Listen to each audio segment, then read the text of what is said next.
One of his key conditions was the removal of the 200 Rand electricity surcharge.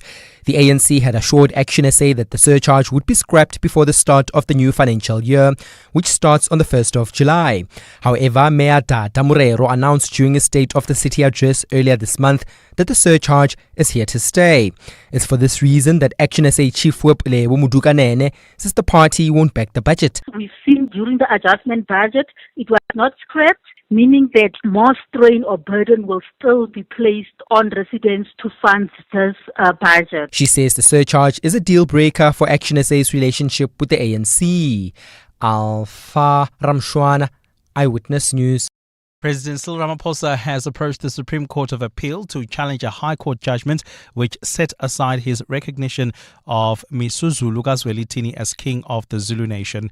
The recognition came a month before Zulu was traditionally crowned in Nongoma in 2022. But a year later, the High Court in Pretoria said the process was unlawful and invalid. Nhlanhla Mabaso reports from Bloemfontein. Today, President Cyril Ramaphosa's lawyers will defend his decision to officially recognize King Zulu as AmaZulu king. The decision was set aside after the king's older brother, Princess Makate Samakhosi, approached the High Court in Pretoria, saying the identification process was not done properly.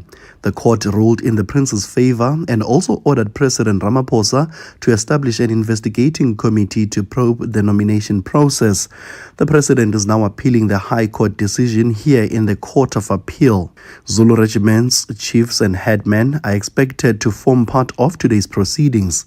Nhlanhla Mabaso, Eyewitness News, Bloemfontein. A social worker who was the probation officer for the accused in the Joshin Smith trial has described the missing girl's mother as a deceptive person and a liar. Kelly Smith and co-accused Jacqueline Apollos and Stefano van Rijn are set to be sentenced this week after being found guilty of kidnapping and human trafficking. Sentencing proceedings started in the Western Cape High Court yesterday, sitting in the Saldanha Bay Multi-Purpose Centre. Carlo Peterson was there. Probation officer Errol Peterson yesterday presented the court with pre-sentencing reports he compiled related to his assessment of the accused. Peterson told the court Kelly Smith made bold-faced lies when he interviewed her at Paulsmoor Prison on the 21st of May. He told the court Smith fabricated lies about being rejected by her parents and claimed to have been sexually abused as a child. Peterson said Smith's own mother and aunt described her as manipulative. It is therefore not a stretch to conclude that Raquel Smith is the mastermind behind the trafficking of her own daughter.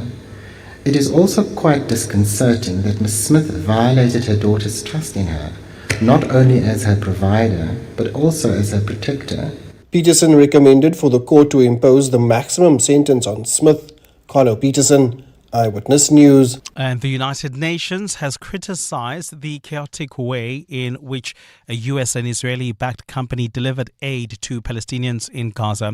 Thousands of Palestinians rushed to a new aid distribution center yesterday, with Israeli troops firing shots into the air, which sent people running.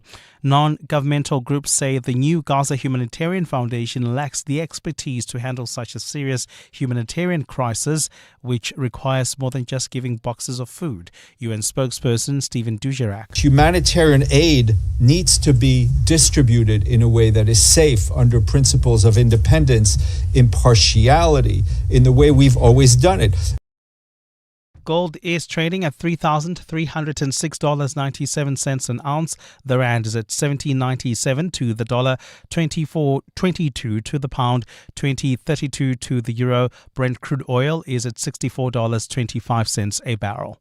And in the traffic, we've got an accident on the M1 North. It happened right near the Crown Interchange. Delays from Boysons Road while travelling in Boksburg. We've got another accident scene on the N17 West. It happened just before Osborne Road, also causing heavy traffic volumes. And there's also queuing traffic along the N1 South. This is towards Bryanston, coming out of Rivonia Road. An accident there near Winnie Mandela Drive.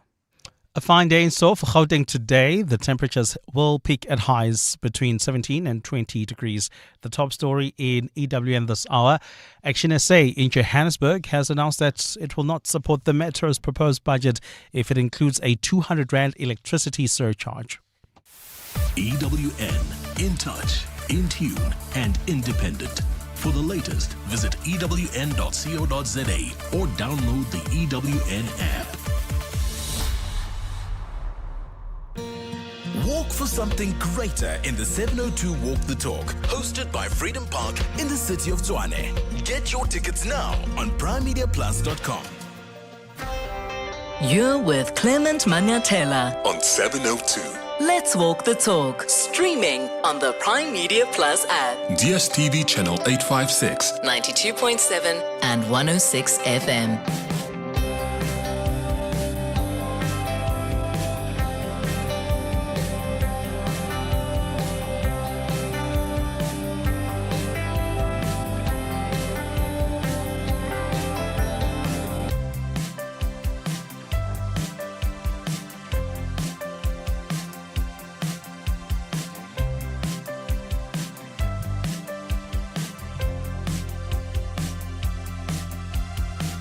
Seven minutes after 9 o'clock, Dumelang. Happy Wednesday. Welcome to the Clement Manyathela Show on this 28th day of May. It's wonderful to be back with you here on 702. I hope you're well this morning. Geez, we haven't spoken since when? Last Thursday, eh? I haven't been behind this mic since last Thursday when we were still doing the show from Washington, D.C. And Thursday was following the meeting between President Cyril Ramaphosa and US President Donald Trump. And here's something else that happened that you probably don't know about, né? Because I trust you, you know, I can be vulnerable with you. Do you know what happened on Friday? So the plan was to do my show from Washington, D.C. the whole week. So on Friday, I woke up late. So when I woke up, Abel, what time was it in South Africa? 10:30. So the show was now 2.5 was what, an hour and a half in by the time that I woke up. So and here's the context. Here's the context. In the US, 9 a.m. South African time is 3 a.m. DC time, Washington DC time. So I used to wake up. So I have not slept last week a bit. And I'm not kidding you. In fact, from the time that I got on a flight to go to Washington, D.C., I had so much schoolwork. In fact, I attended class while I was mid-air. I had to attend class while I was on a flight. I was there on Zoom, in class, and even interacting, well, when they sent us into our different groups, because we normally do that in class at Gibbs. Virtually. So I didn't even have enough time to actually just sleep, and you know, there was so much schoolwork. And then by the time I arrive in DC, there's no time to sleep because now you're meeting with all these sources, and then there, you know, people in DC, like they will send you from this place and then, oh, let's meet there, and then the other person wants to meet on the other side of town, and it was just so hectic. And then from Tuesday I started doing my show from there, 3 a.m. So I used to sleep for about an hour, at most 2 hours, because I have to wake up at 1 a.m. so that I can start preparing for the show and go live DC time at 3 a.m., which was 9 a.m. South African time. So that's just the context of what happened Tuesday, Wednesday, Thursday. Friday, I set my alarm. I think my body just couldn't take it. You know, sometimes you can do whatever you want, but your body sometimes will just say, my brother, I'm not coming today, and easy. Friday, I wake up at 4:30 a.m. and my alarm went off. I clearly didn't hear it. I wake up to so many missed calls from the producers here, from Abel, and I just felt so bad. But luckily, Thabo was in studio, and that's the backup system that we have with radio, right? When we're doing outside broadcasts, we always have someone in studio as a backup because, you know, anything could happen. We could experience technical glitches, so you always need someone in studio. So luckily, Thabo was in studio, and thanks to Brativos for standing in over the last couple of days, and he was able to take over the show on Friday. So that's what happened on Friday. Do you know what happened this morning? This morning, I was supposed to wake up at 5:30. You know what time I woke up? I woke up at 7:05. My alarm, I had 3 different alarms that I had set, and they all went off, and I clearly didn't hear them. So that's what happens sometimes when your body just can't take it anymore. And I wonder if something like that has actually ever happened to you. Maybe you can share your story with us. Have you ever woken up late for something so significant? I mean, thank goodness my show starts at 9. Imagine if my show starts at 7 o'clock and then I wake up at 7:05. So at least I still had some time. Have you ever dealt with anything like that? And how have you actually dealt with it? Share your story. I've shared mine. 011-883-0702. The WhatsApp line is 072-702-1702. How did you recover from that? At least for me, I had Tabo in studio on Friday who could do that. Today, I had some hours to buy some time. Have you ever, maybe you woke up late for a very crucial meeting, or maybe for an interview. My goodness, imagine waking up late for an interview. Or maybe you missed your flight. You woke up late and you had completely missed your flight. How did you recover from that? Another conversation I'd like us to have on the open line this morning is around what happened in Parliament yesterday. You may have seen the Minister of Communications, Solimalatsi, talking about this equity ownership versus equity equivalence. I don't think that we must just be honest. We must just be honest and say why we are pushing for this right now. And then we can have a separate conversation about whether this is going to work or not. Because I feel like right now we're trying to create an impression that, oh no, we're doing it for everybody else. Of course, everybody else is going to benefit from it. But what has triggered it right now? Yes, it's a process that's been ongoing, but what has triggered this latest move now? And I just feel like we're not being honest about that. And in as far as the equity equivalence is concerned, the BEE legislation already allows for equity equivalence. It's the ICASA regulations that need to be aligned with the BEE legislation, at least from how I understand it.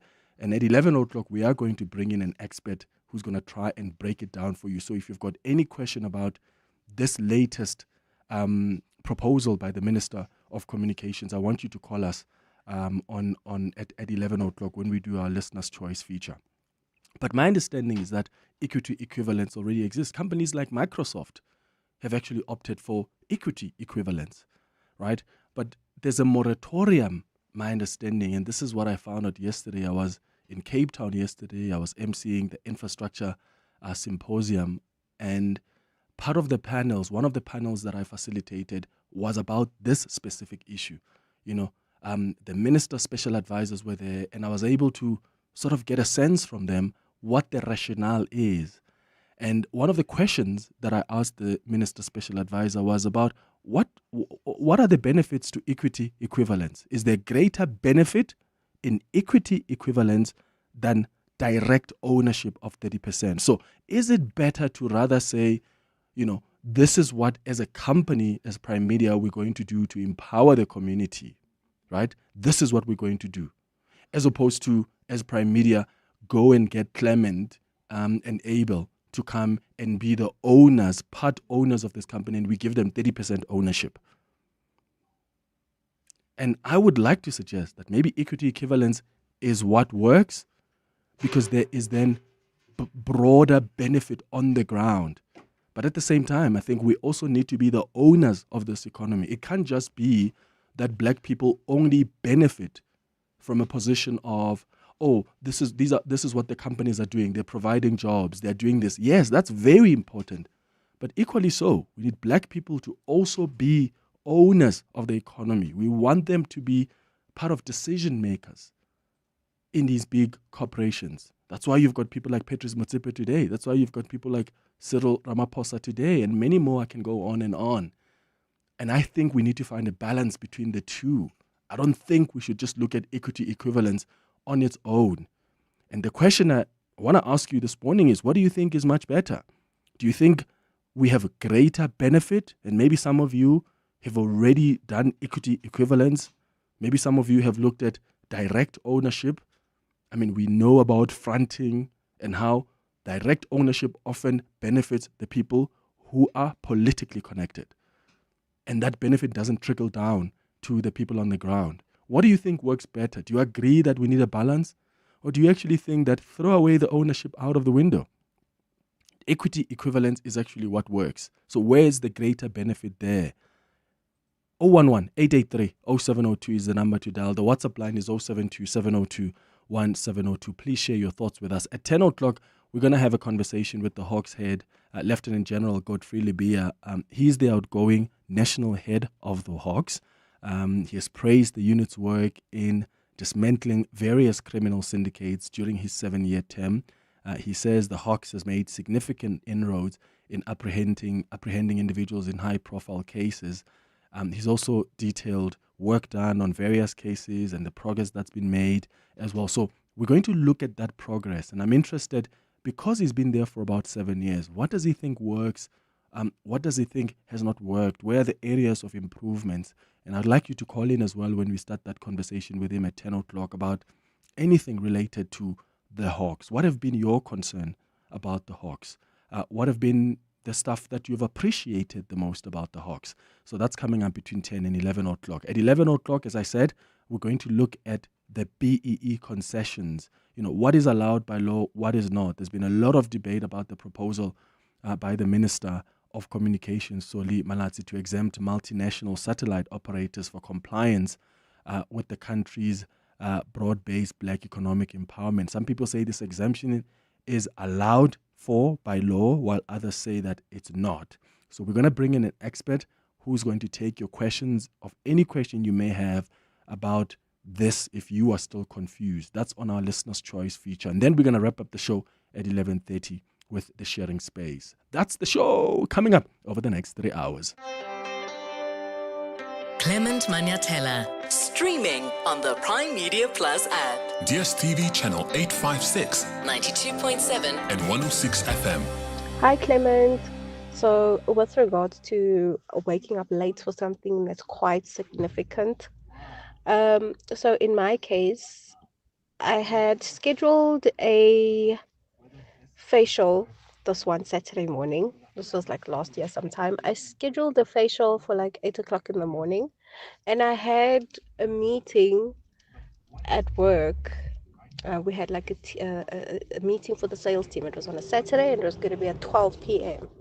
So I had gone home after the facial and sat on the couch, and I was lights out. I literally woke up, I think it was at 1 p.m. Yeah. I did not hear a single call, did not hear anything, did not hear my phone buzzing, ringing, none of it. So I drove to East London with a bunch of friends. It was on a Friday. 10-hour drive. We got to East London. We partied the whole weekend, hardly ever slept. And on Sunday, I had to drive back to Johannesburg, another 10-hour drive. We got to Johannesburg around 10:30 in the evening, and then the next day was work from 8 o'clock. But I woke up at 4:30 in the afternoon. Sure. Yeah, that's hectic. I don't remember the last time. I mean, even in my young, wild days, because haven't we all had wild days? Have I ever like woken up late because of a crazy night out? I don't remember. I mean, even at university, when sometimes we used to go to parties